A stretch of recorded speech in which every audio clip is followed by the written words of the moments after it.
What's up, investing legends? Today we welcome Julie Holly to the program. Julie is an incredibly accomplished real estate investor and has spent over a decade in the real estate investing game, starting out as a public school teacher and eventually transitioned into residential and then finally commercial real estate investing. Julie now spends her time coaching other investors and high-performance individuals by helping them break through the barriers and the walls that all business owners, that all entrepreneurs, that all investors inevitably face. This episode is a massive shift away from a lot of the other episodes that we have had on this channel, but Julie and I were able to connect several months ago, and ever since then, I've wanted to have her on this show. She shares a ton of incredibly relevant information for somebody that's looking to get into investing, whether as a passive investor or an active investor or somewhere in the investing spectrum. She is a treasure trove of practical strategies and advice. So without further ado, let's welcome to the show,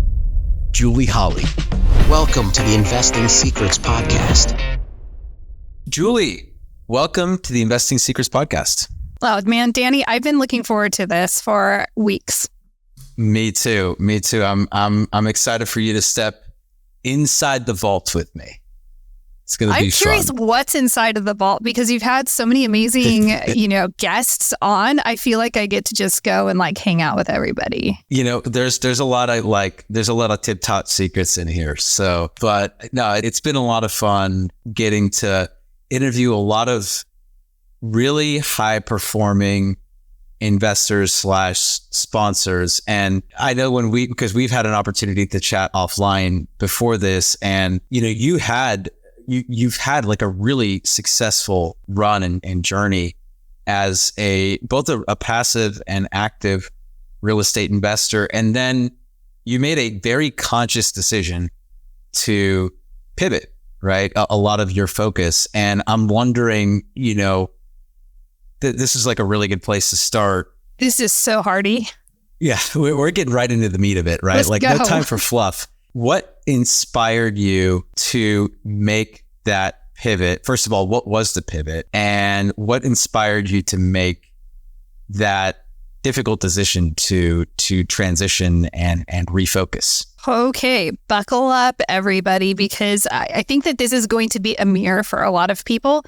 And I hope that every listener is always recalibrating what their investment strategy is, why they're investing, where and what they're investing in, and their strategies behind it. That's one of the biggest values of this podcast that you have curated, is that people can actually come here and harvest the gems, like you said, inside the vault. I've made a lot of pivots in my life. I've gone from being a public school educator to real estate first I was in real estate sales, real estate investing and such. So I've had this really cool mix, and then I'm in the personal development space coaching as well. So you have this very beautiful, just think rainbow sherbet. We'll just go there and say that we have all these different, delicious flavors all mixed together. It's a beautiful world. When I transitioned from single family investing into commercial real estate, that was a huge transition that I made that leads into the most recent transition. That transition, and I'm sharing this, listener, for you because you might hear yourself in this, and my most recent transition might actually be helpful for you as well. I'm certain it will be.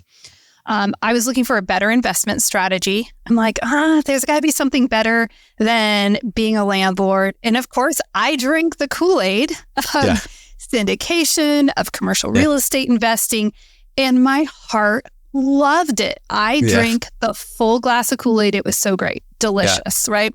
Everybody wins. I felt like Oprah. I could tell you the residents are winning, the investors are winning, I'm winning, the community, I love everybody winning. That's my ethos, right? So I drank the Kool-Aid. I loved it. And I was very slow in building out my portfolio. My portfolio is active, it's passive, it's multifamily and assisted living facilities. There's development projects. It's a cool portfolio. I love the portfolio until, and you and I spoke about this, until you have, something goes sideways in a partnership. And as I slowly built my portfolio, I was very clear on vetting who are my partners, who am I actually sitting at the table with, having those as relationships where, okay, we've met in person, we've had time to connect, we've created content together. I'm sure, Danny, you'd attest to this, but you get to know people when you're podcasting. Like, you get to 100%. hear things, right? You ask questions in off air, and so like creating different types of content together. So I always felt like I knew my partners. A year ago, and I'll just leave it at that because whenever you're listening to this, it'll just be a year ago. A year ago, I was informed that there was misappropriation of our funds in our multifamily portfolio, that there was misreporting, and that our portfolio that had been giving distributions was now having a capital call. And it was just like getting hit by a Mack truck, like 10 Mack trucks all at once. It was the hardest news that I could possibly face because we build our reputation. We take time to build a reputation of trust, of character, because we're receiving investors' capital. I mean, like, you have to know that you have someone solid behind it. So that's kind of where things were. The other layer was I was also prior to receiving that information, I was on the fence. The reality is that when you're in a large syndication, your amount of control is very limited. And I'm a control freak. And I used to kind of be like, oh, that's a bad thing. Now I see that's a really good thing because I can steer the ship. And that's a very healthy thing because I like to win, and I usually win. And so I was already looking at a different investment strategy. And I was like, okay, well, maybe 2024, maybe going into 2025, I may not, offer any public facing investments. Maybe I'll rebuild my own personal portfolio. With the news of that, it was like the nail that, I don't want to say the nail in the coffin because it wasn't a bad thing. Like, all things are working for us. They're not there to like be mean to us. It's like, okay, that was a signal that I'm on the right track. Double down on the personal development side that I'm already highly invested in as well. So let me come up for air and not just be a monologue. Take a breath, drink a sip of water. We both know, having like, I've interviewed over 250 people, and we both know how it can go. So I'm like, maybe I should talk. Danny, what do you think so far? What are your thoughts, Danny?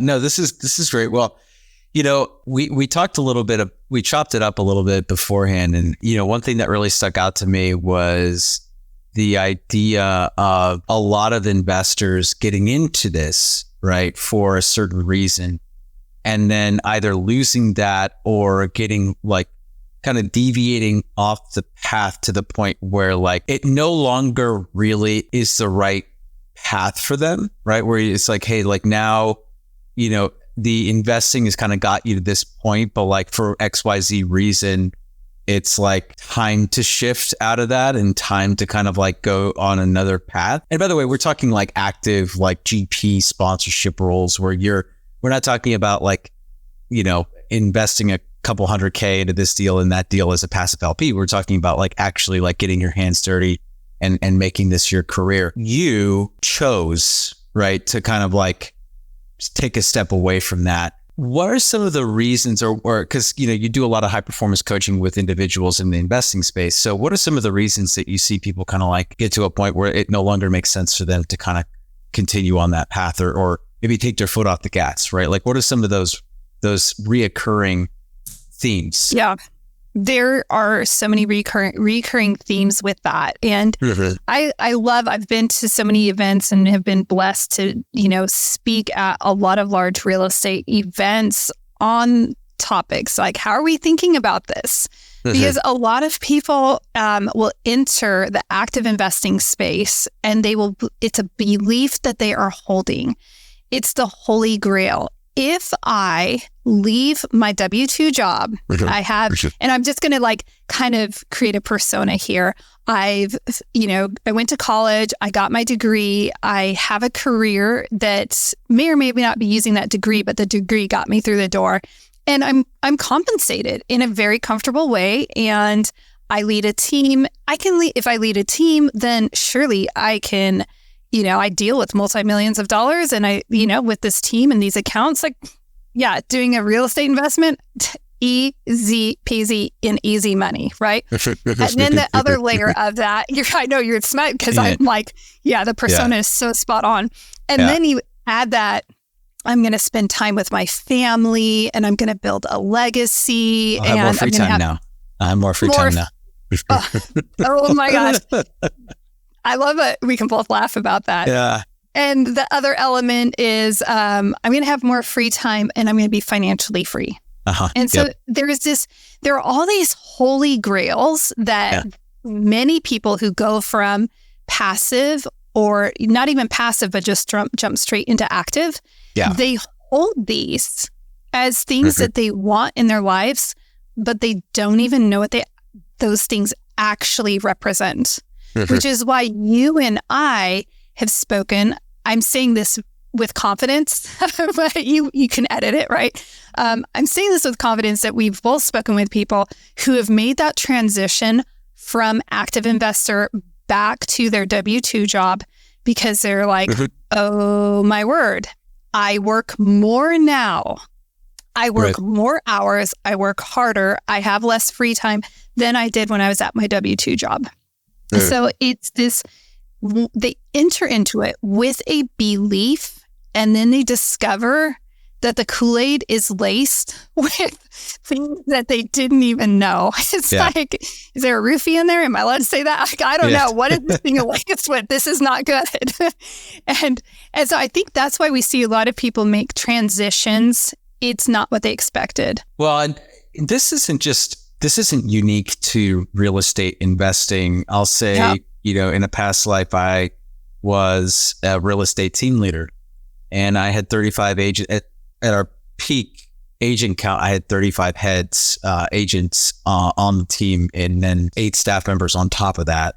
So we were like a medium-sized organization, and I got to see all sorts of people come through the door, say they were going to be an agent. They talked a big game. They had all these aspirations and ideas of what it could be for them. And they weren't wrong, but they also severely miscalculated the amount of work and effort and sacrifice that was required for them to achieve the result that they wanted.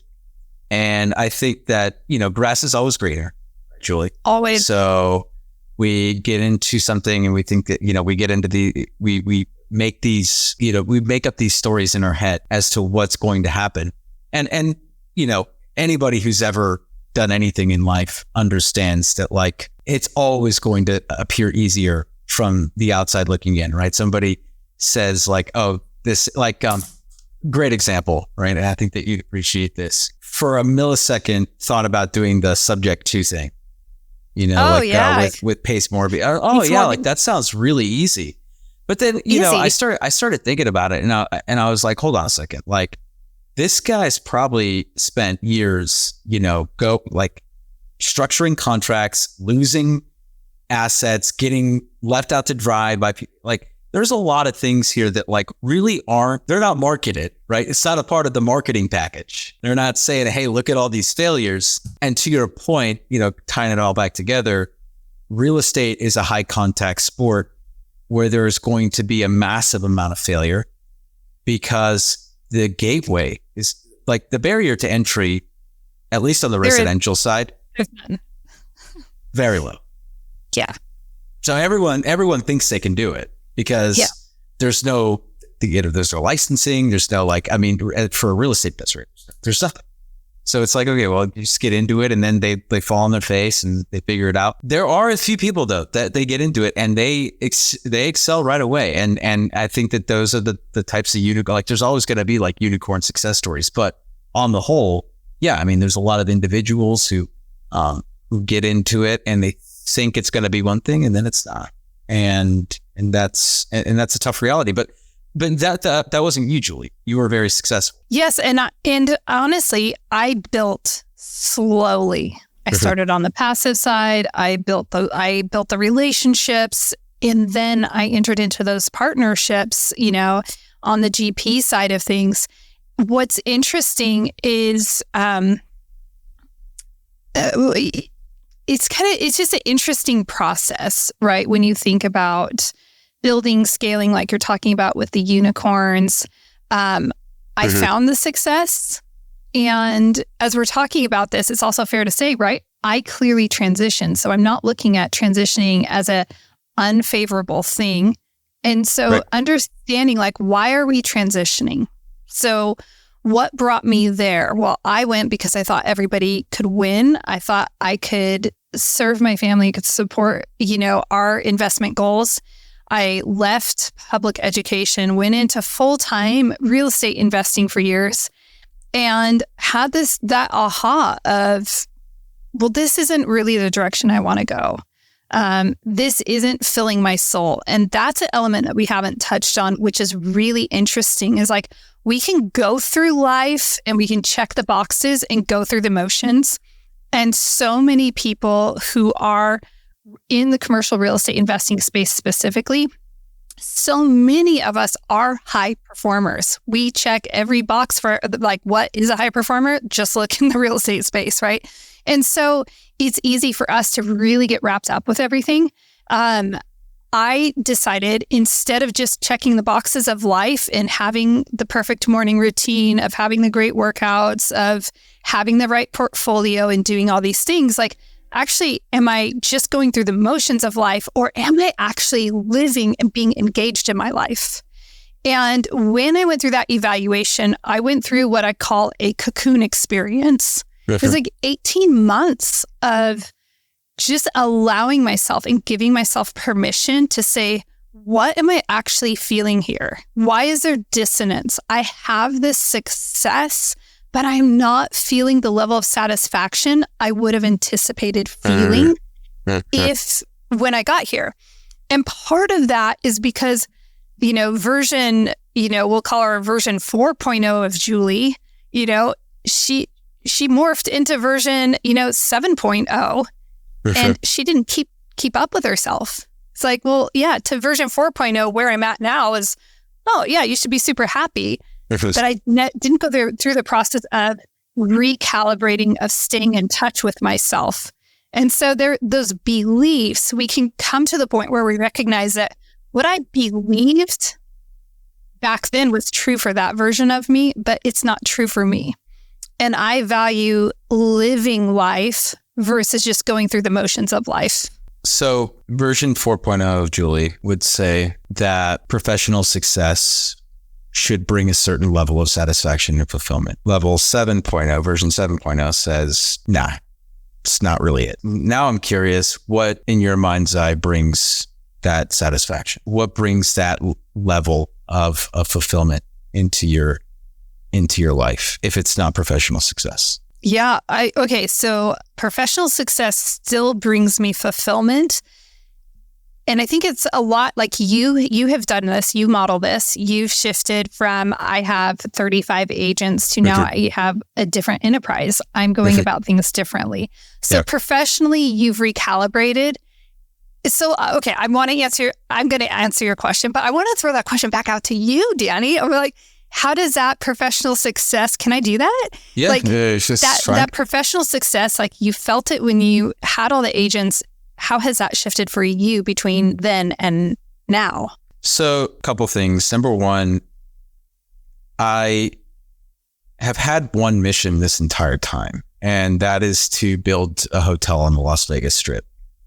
And the real estate team was a side quest that eventually sucked me in because I'm a super competitive person and I wanted to win. And then my side quest goal was build the number one real estate team in America, completely forgetting about the fact that like that in and of itself is a like gargantuan task that could take a lifetime to do, just like building a hotel in Las Vegas. And when you forget the mission, when you lose sight of what the core mission is, I think that is it's a symptom of the competitiveness. And that ultimately led to me like having an aha moment a few years ago. And I had to, at that point, come to terms with the fact that I had to choose. I couldn't do both. Mm-hmm. And I asked myself, I said, what if I'm 45? Because I was like 30 at the time, 31 at the time. What if I'm 45 years old and I'm there? Maybe I'm not at 1, but I'm at top 10. And I'm like, it's obvious that in the next 5 years, I'm going to get there. In terms of top 10 real estate team in the country. But I've done nothing with the hotel stuff. I've done nothing to advance my goal of building the hotel in Vegas. Will I be happy? Will I be satisfied with that outcome? The answer was no. So that was my first real inner dialogue that kind of led me down the path of making the decision to dissolve my former business. And there were some other things that happened too that kind of like got me there. But to answer your question, the fulfillment that I'm feeling right now is knowing that I'm working towards the mission, and the things, the activities, the relationships that I'm building, the network that I'm creating, the community that I'm creating.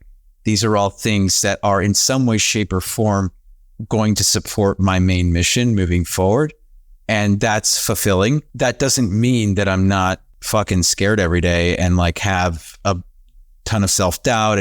And it's weird because you get to a certain level in your professional career, and certainly the level that I was at, I had a ton of confidence because I had built a really solid business, and I was on lists and got awards and recognition and there was a lot of validation. To go from that to starting back at zero almost broke me, and it took every ounce of, it has taken, because it's not over yet. It has taken every ounce of self-discipline, I'm drawing from the years of like reserve self-esteem that I've built up over the last 15, 20 years. And all of I'm drawing on all of it, to kind of get me through this activation energy phase of this new career. Because without all of that, I would have quit a long time ago. Shit's hard. Oh my gosh. It's so hard. I love how you're talking about it as a side quest. Yeah. And that was one of the questions I had to ask myself when it came to commercial real estate investing. And that was one of my cocoon conversations was... I love cocoon, by the way. That's awesome. Like I'm writing it down. Yeah. It's perfect. Okay, perfect here's analogy. the cool thing. Let's just go on a side quest for just a brief moment. Why I love cocoon, I used to use hibernation, but hibernation, you just go and you rest. Cocoon, like, man, you're not just in the cocoon, but you literally, the little caterpillar goes like all gelatinous. It like decomposes and is gelatinous, but somehow still alive. And then it's reshaped and reformed into this completely other thing. So that's why I love cocoon so much, because I'm like, I went, and it sounds like you've had that experience of I had to go to completely go to the basement. Like we're completely gelatinous. Everything's on the table. What actually matters? End of life conversation. I'm laying on my bed. My husband's there. What is that conversation? Honey, what are the stories we're going to tell each other?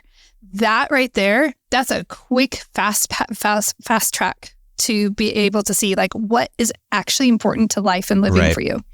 Yeah. So cocooning, I think, is like, it's a prerequisite for success, because otherwise you're building this success on other people's ideologies, other people's belief system, probably pleasing other people, checking the box for your partner, and creating this life that you think that your kids are going to grow up and like rave about. Spoiler, I have teenagers and they are awesome teenagers. They don't remember all the cool, epic things we did when they were little. Yes. Like, yes.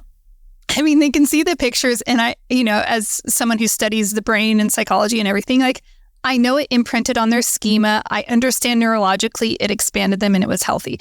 But it's not like they're like, oh my gosh, that was so rad. They don't remember. So Yeah. like, we can be chasing after things. So go to the cocoon, and then just like you, and I did the same, I made a clear choice. I'm like, Yep. okay, I love investing, but I'm going to invest in a different way. I'm going to go back to my roots. I'm going to simplify my life so that I can focus on something that I've been drawn to since age 8. I love writing. I've always loved writing, but I never really allowed myself that permission. It seemed like it should always stay a hobby. That's part of personal development. Everything I do is like all intertwined. So to me, it was really exciting. You were talking about drawing on the past, right? Going to the reservoir of everything. But shouldn't we all do that? I look at all the different versions of myself, and I'm like, people know this. I have on my phone, I have a picture of me at age 5. And I'm like, she's freaking awesome. And I want to encourage you and everyone listening, go find a picture of yourself when you were like a young child that brings you joy and delight, because that young child paid the price of admission for you to get where you are. And every picture of you along the way, every version of you was a prerequisite. It was that version of you that led this team and was ambitious. That is not lost. That's part of the formation of what's going to allow you. That's the pass. That's the permission, the hall pass to be able to build the hotel on the Strip in Vegas. That right there. Yeah. If you hadn't built that, you wouldn't know the caliber of what you could build. It's like for me, I launched a junior robotics team. I lived in very far north Idaho on the Canadian border, town of like 2,500 people. And I'm thinking, coming from California, I'm like, what are these kids going to do? How are they going to compete in the global market, in a global economy? So I launched a junior robotics team. And our first year, I took them to the World Championship and show across the country, first flights. We're talking age 8 and 9. Okay. So it's like this, it was a huge deal. First flights, fully covered financially with a parent, because I wasn't about to take a bunch of young children alone. By themselves. Yeah. Right. But that showed me something that was in me.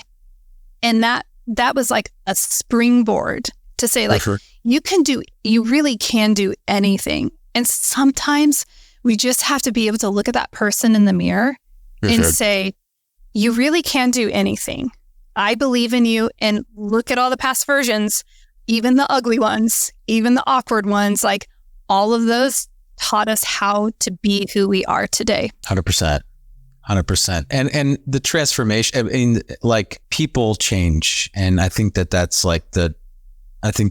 just like a basic principle of human nature. You know, everyone's going to go through transformation. And those who don't, like, I mean, it's just, I don't see how it's possible, right? Like, almost everyone changes. Now, for you, because now you're helping or like kind of going through and like coaching like investors and maybe not even investors. I think it's just like professionals in general, right? Like how to kind of like reframe and recalibrate it and perform at a high level, right? So what inspired you to go into that? Because you said, like, even before this whole like thing went down with the partner and everything, you had already been thinking about doing that. So is this always been in the back of your mind? Like, when did you decide or think about like wanting to focus on it? I chose to focus on it when my high performance coach called me out, and he's like, you are a coach. He's like, please coach. You're doing the world a disservice for not coaching. You need to be doing this. You think about the heart of a teacher I taught elementary school. So like all teachers, I think good teachers have hearts to help. Coaching is leadership. That's what coaching is. Coaching is very strong leadership. So it's like we just slapped the word coaching on what is actually leadership. So that's been something I've actually done for years. And I was like you, had 2 lanes and I had to make a choice. Yeah. And so it was like, you know, a house divided can't go to the fullest of its potential. And so it's like, I decided professionally, I want to be at the highest caliber. And I want to go hardcore and I want to go deep into something. This is one of the benefits of being in the middle years of life. You're at this like little tipping point of life where you can say, okay, I've done all of this and I have a lot of life experience, a lot of knowledge, a lot of savvy, and I have all these years ahead of me. This is my second chance opportunity. And so looking at those and reevaluating and saying, what could I make with this? And what would I want to double down on? To your point earlier of like, what is my life's mission? And I'm always for people. I always have been. I have this crazy love of human beings. And I just think they're the coolest, most interesting thing. So with that, it was a natural hell yeah into let me build out identity level recalibration, that pathway. Let me actually build that out. And that actually has become my life's work. Like I see 70, 80-year-old Julie still working on this, still building awesome. Out the finesse parts. Yeah. That's freaking exciting. Yeah. Like so exciting. I think I went off track of what you were asking, but it's really, I want to add on there, like not everybody changes and not everyone allows themselves the permission to change. Sometimes people think like, well, I have to stay here. I have the golden handcuffs, or I have to stay here because, and we tell ourselves these stories. And so we have to go back and say, where is that coming from? So for me, part of real estate investing went back to a narrative of my entire life. And it's really interesting when you're doing recalibration work, you're looking at a lot of different facets of life.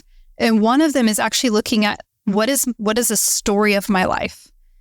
And I discovered, and I'm going to put a little asterisk here, I have a good family. So this is not like shame on my family or anything, but I have abandonment issues. So I'm the only girl. I have 3 older brothers. You know, it's easy that I'm going to be odd girl out. And there are some other reasons that I had experienced what is framed as abandonment. And a lot of times we put, negative life experiences and abandonment or whatever it is. And we're like, oh, that's a bad thing. It wasn't that bad. But actually, when I discovered that in my story, I discovered I really longed for belonging. And that led me to discovering why I was drawn so much to syndication. It's a team sport. It truly is. You get to belong and you're building something together. So there's a lot of withness or togetherness. It revealed why I was abusing alcohol. It's like, wow, that gave me a sense of belonging. So when we choose to look at our stories with permission and not shame, then we open up the gateway to change. So if you're listening and you're resistant and you're like, oh my gosh, Julie, stop. I don't want to change. I like who I am. My life is great. Cool. But maybe just look in the mirror and say, am I telling myself the truth, or am I feeding myself this, supplement every single day to believe something? Am I forcing myself to believe something? Yeah. That's really interesting. It's a really, really interesting way to frame it. I would also say that alongside of that, you asked the question, like, why am I resistant to this change? And the golden handcuffs being one of them. I honestly believe that the biggest reason why people don't change or don't make a change, if they're feeling like that inner voice inside them, like it's time to make a pivot, is the fear of what other people will say. FOPO, fear of other people's opinions. Mm-hmm. Yeah, like it is real. So we have to evaluate who are we. I call it the peanut gallery. Michael Gervais, he borrowed faux pot from someone else. I can't remember who. Other people's opinion. I love that. It is like the best. It's one of my favorite things. But like, I don't know about you, but my circle has shifted a lot over the years with my different recalibrations. And that's not a bad thing. So like Tony Robbins, there's friends for a reason, a season. Very few people are in your life for a lifetime. Very few. And being able to say like, that's okay. It's okay that I might be shifting circles. It's okay if I'm alone. I went through like 2 years of feeling lonely, of experiencing that for real, because I couldn't relate when I went into investing full time. I had a hard time relating to the people in my small town. That's just a gross way of putting it. But like, I was an ambitious woman, and where I was living was very much more like homesteader, homeschool mom, sourdough bread garden. So checking all those boxes, and I didn't check that box, and I'm ambitious in a different way. And then to be able to give, this goes back to that permission, like to be able to say, but I can be this person. And do I want to be? Well, when I look in the mirror, this is who I want to be. This is who I want to grow into. Yeah. I want to encourage every person listening to consider the person in the mirror. There is only one person you spend an entire lifetime with. One. And it's not your mom, because you started in her womb, because that's not a lifetime relationship. It will end at one point. Someone's going to pass before or after, not a lifetime. You spend a lifetime with yourself. Nobody knows you better than you know yourself if you're willing to know yourself. And so why would you not rally for the person in the mirror? Because if you're a grounded person with character and morals and ethics, you're going to be rallying for your family. You're going to be rallying for, leveling up the community and the world around you. You're going to be doing so many awesome things in the world. Like, look in the mirror. And like, if you can look in the mirror and say, hey, you're doing awesome. I'm really proud of you. Like, most people don't talk to themselves like that. And I think it's pretty heartbreaking. Not that I've done this for a lifetime, but when I started looking in the mirror and actually looking myself in the eyes the way I look friends and family, right? And I actually started seeing myself. It shifted things. It's like, wow, you look tired today. What can I do for you? What can I do for you? Like, what do you need today? Like, how can we would treat anybody else like that. But when we narrow the field so that we're not looking at the other people in our lives who don't put our pants on, who don't have to live with the results of whatever decisions they are, like, look in the mirror. We could probably do like a 4-hour podcast, and I would not, like, it would go by really quickly, because we're already at like 10 till, and I'm like, oh man, so many questions that I want to ask. But one thing that just popped into my head as you were saying all of this, look, there's a lot of reasons why somebody you might recommend, or like they come to you and it's like, it's time for a career pivot, or it's time for them to like refocus or recalibrate. I'm sure on the other hand though, or I guess this question for you would be, what experiences have you had with individuals who come to you who think they need to pivot, but you actually discover with them that they don't, that they shouldn't, right? Like, I'm sure that there's those too, right? Like, where people are, totally, because it's like they like want to basically blow up their life, right? And they shouldn't. So I want to hear about that. Oh, let's talk about that. In fact, last fall, I had a 1-day experience at my personal home. And it was interesting. There were 2 people in attendance that both were like gung-ho. We're leaving our jobs and we're going full-time into real estate investing. That is how they entered the day. Yeah. And as we start unpacking things, it's like, wow, you both have established careers. That means you're on autopilot. Like, you could have very Danny, you could have easily kept running a team and growing your team. Oh, yeah. And like you could have done that. That would have been easy because you were in flow. So these two attendees, they're in flow and they don't want to go big in investing. They want to pick up smaller things for themselves and maybe some joint ventures. So they're not going for, I want to be the next BlackRock or something like that. Right. It's like, or Blackstone, sorry. So it's interesting. As the day went on, I said, well, actually, how much harder would it be to have to start an entirely new career? How much energy and how is that going to support? How is that going to support the life that you're telling me you want to build?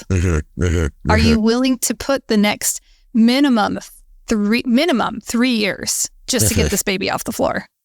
To like where it's humming and it's feeling good, because it's going to take minimum of 3 years minimum. I mean, you and I both know there are the unicorns, but in general, like the average is probably more like 5.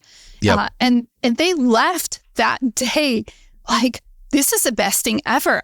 And they were happy and excited about their careers. Like they're both very successful. One's a doctor, and she's like, wow, this is amazing. Like I'm going to stay in this.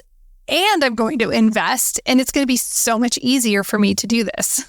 Had they participated?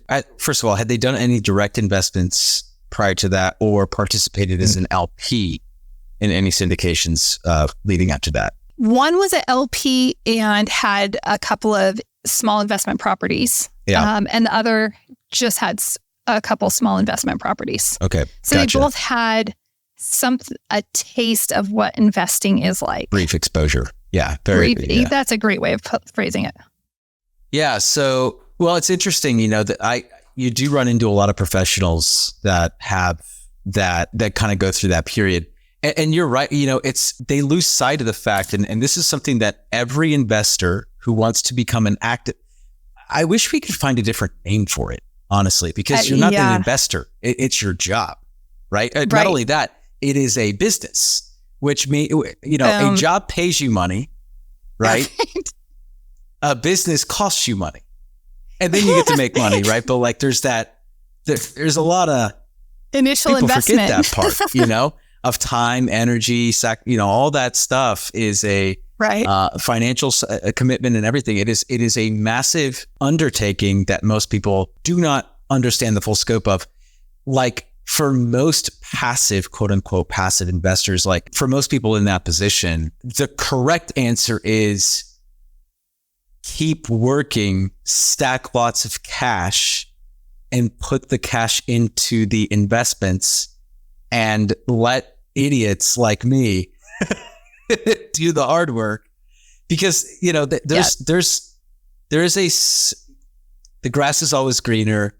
They see the GPs on those deals and they think they're making a lot of money, but they don't realize, hey, exactly where that goes, because it doesn't all go in their pocket. It's classic, the buyer and seller at the closing says, my agent got paid how much? And it's like, well, first of all, 20 to 40% goes to the brokerage. Another 30% goes to Uncle Sam. Another 20% goes to marketing. Another 10, right? And then at the end of it, it's like, yeah, that's good for like half a vacation, or whatever. So it's so true. Half a month's rent or something like that. It really is not all, people forget that top line revenue is significantly different than money in your pocket, right? Oh my gosh. So you're speaking the truth.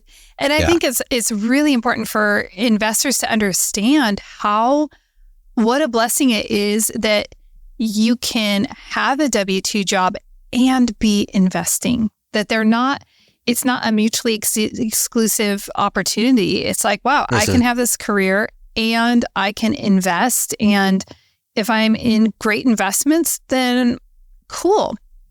It's not a shame. It's not shameful to have a W-2 job or to be a professional. Like, especially if it's bringing you joy and delight. Yeah. Like, why would you stop? The smartest ones, the ones that I think have found a path forward and I recognize as like sheer brilliance, are the ones that stay in their job for a while, right? But so the game plan is, though, they're going to invest and they're going to invest the residual income that they don't spend, obviously. And that money, every time they make an investment, they make a big deal about it on social media. And they advertise the hell out of it. And so they frame themselves online as a real estate investor. And then all their buddies and friends and people in their field start to notice. And they're like, oh, wow, like, look at this guy. Look at what they're doing.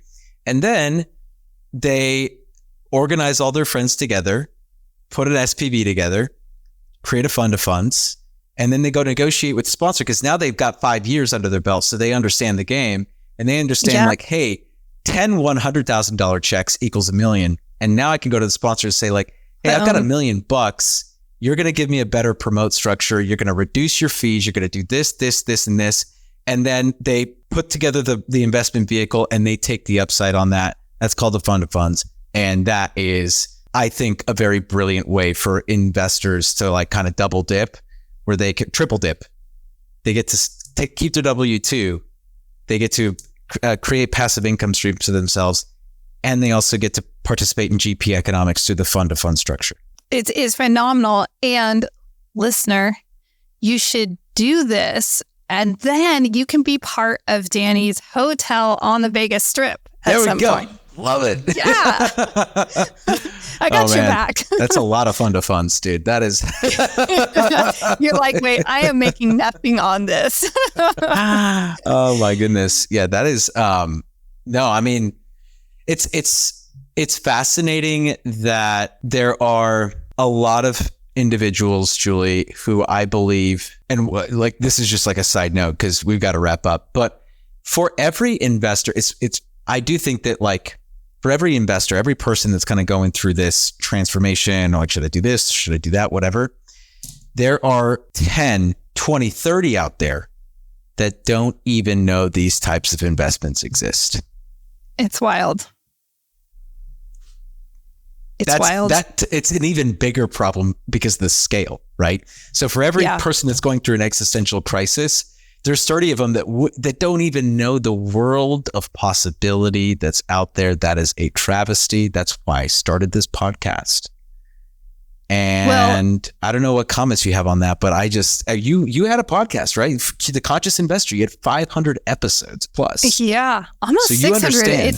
It's a lot. Well, and I will say this is that not everyone should know about these investments. On the other hand, like some people just can't hack it. And you may have had some LPs in your life, some limited partners that they thought they were ready and they really didn't have the stomach or the appetite, or they just didn't even, they needed a little bit more. So I think, the people who are ready, if you're listening, share this with whoever is coming to mind so that person is getting exposure. And this is just like a small breadcrumb. And that I think is the best way for this type of investment strategy to grow is by word of mouth. Cause then there's like maybe a slight pre-vetting, a little slight, we know this person has an appetite for this and they're willing to engage and learn. Cause it's not the traditional going to your financial planner, check the box, and you just turn a blind eye, basically. So 100%. Yeah, it does take a certain kind of stomach. I would agree with you. And you're right. Not everyone is cut out. And by cut out, I mean, I think both you and I, what we mean is that there are certain people that understand or just have an appetite for these types of investments. Then there's the people that think they have an appetite for it.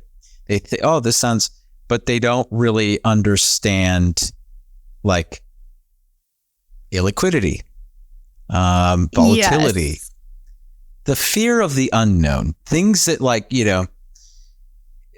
there's no such thing as a risk-free investment. But it feels less risky when you can pull your money out at any time. And I think that's why a lot of people get drawn to public equities. I think that's exactly what it is. And in all reality, most people just turn a blind eye and hand over their money to whatever their, financial planner has and whatever. Yeah. But when they invest in alternative assets, they want to be, oftentimes there's a little more like, I want to be a little more hands-on. I'm going to scrutinize this a little more, and everything can be going great. I like the track record of my investments is good, barring this one part of my portfolio, right? And so it's like, most people know what we're doing. It's going to go well, and your investment in public equities, it's going up and down, and you don't flip your lid over it. It's okay. Right. Like real estate can go up and down. Like all investments have a natural a little curve. I love Bitcoin. I like crypto, and crypto. It's like it goes up, spikes up, and then it comes down, and then it goes up. Like it's like that's investing. Yeah, I know it's crazy. I do find it slightly hilarious when I see people like they're checking like their stock app like multiple times a day, and I'm like, your money's okay, dude. Like you calm down, because I've always been a set it and forget it guy. I obviously, like if you're a day trader, that's not how that works, right? But definitely not. But if you're a day trader, you're not walking around Trader Joe's, at 1 p.m. on a Friday. You're sitting at your computer and you're like, getting your Chardonnay, your bottle of Chardonnay for. Yeah, exactly. But it's a interesting phenomenon, I think, that we're experiencing right now. I do think that alternatives as a whole are gaining a lot of traction, a lot of momentum. There's a lot more people that are moving into the space because they understand the non-correlation aspect of alternatives is a big draw, because you can kind of diversify out of the public equity space and put it into something that is completely non-correlatory, unlike bonds, which now have like the highest correlation index that they've had, I think, in like 75 years. So we're at a time now where people are looking for solutions that are going to create a more balanced and diversified investment approach. So that's why I feel very optimistic about real estate syndications and just the alternative investments in general. Julie, I've kept you over time and I'm rambling now, but I can't let you go though without leaving the audience with one final golden secret. Take it away. All right. The golden secret you need to have is relax. I know that sounds like calm down. That sounds crazy, but just calm down. If you're listening to this, more than likely you are a high performer. Sure. I once was. I'm now what I consider a high capacity human because of all my negative connotations, that all my wounds from being a high performer, and so like. Just relax. It is going to be okay. Yeah. You're doing all the right things, and you can only do so much at any given time. So enjoy the ride, be present, educate yourself, and do all of this in a relaxed way. The sky is not falling. You're not too late. You're not behind. You are exactly where you need to be. So relax, educate yourself, and then start investing. Do it from joy, delight, overflow. Don't do it from stress, pressure, and anxiety. Like, relax. I think more people just need to take that success secret. And it's one I have to tell myself. My husband's beside me over here. It's working. And I'm like, yep, I have to remind myself to relax. I do believe that is actually like great advice, because if you think about times where you've done the best, like, or when, like, I think if anyone did a thorough audit of their life and when they've performed best under high pressure situations, it's typically when you're in a more relaxed state, right? Like, talk about like high performance athletes and how, techniques and things they use to kind of calm themselves down, because stress creates a capacity or you have a tendency to make poor decisions when you're under duress. Yeah. Now, sometimes people perform really well under pressure, right? But I would argue that they perform well under pressure because they can actually relax themselves and have a better capacity to stay cool under stressful situations, not because the stress elevated their performance, right? So I would agree with you 100%. I like that a lot. Yes. Nerd out. You can head over, if you don't mind, I'll send it. Like, Yes. we talk about on the recalibration, my current podcast, we talk about the neurology behind this and about the nervous system. And like all of these things are so intertwined and correlated. And yeah, we can be a little more intense, but our posture in that intensity it makes all the difference in the world. So it's like, well, I make better decisions under pressure. Like, yes, but where is that pressure coming from? Like, it can be fun or it could be stressful and actually hurting and fracturing you. So lots of really cool things. This is what I've been like, that's what my cocoon is like, building out this whole body of knowledge. It's amazing. I love it. I love it. Julie, this has been so much fun. If the listeners want to follow you, LinkedIn, yes, is the best place. LinkedIn. Come hang out with me on LinkedIn, because I talk about all of these, what I call nerdtastic things. Like, they're so important. A lot of people call them soft skills, but if we're going to live whole lives where we're not creating from performance and pressure, but we're creating from abundance and overflow, like that's where we get to live. People save money to go on vacation to live that. Why don't we live that every single day? So check out, go hang out with me on LinkedIn. Just look for Julie Holly, and then come check out the Recalibration podcast. Sweet. And we'll have those links in the description and the show notes. Julie, Jolly. I know, Julie Holly, Jolly. Jolly. Jolly. Oh my goodness. Julie, it's been a pleasure to have you. Excited to keep following you, and who knows, maybe we'll have you back on again. I love to come back. Listener, if you want me back, drop lots of, like this, engage with this episode. Yes. And then let us know, like, if there's a way that this type of content would serve you, if in your thinking and just how you are being in life. So you can kind of like rate this up, if you will. So then Danny will have me back, and we'll serve your needs. We'll like dish up more good stuff. I love it. I love it. You've done a few of these, haven't you? I know. Just like, I don't know, 700-800. Yeah, just a few. Just a couple. Just a few. Yeah. I love Thanks it. so much, Danny. This has been, I was excited about our conversation just based off our previous conversation and such. And I'm like, this is going to be great. Yeah. This is gold. This is awesome. I love it. I love it. Well, thanks for stopping by. Thanks for stepping inside the vault with me, Julie. This was fun. Thanks so much, Danny.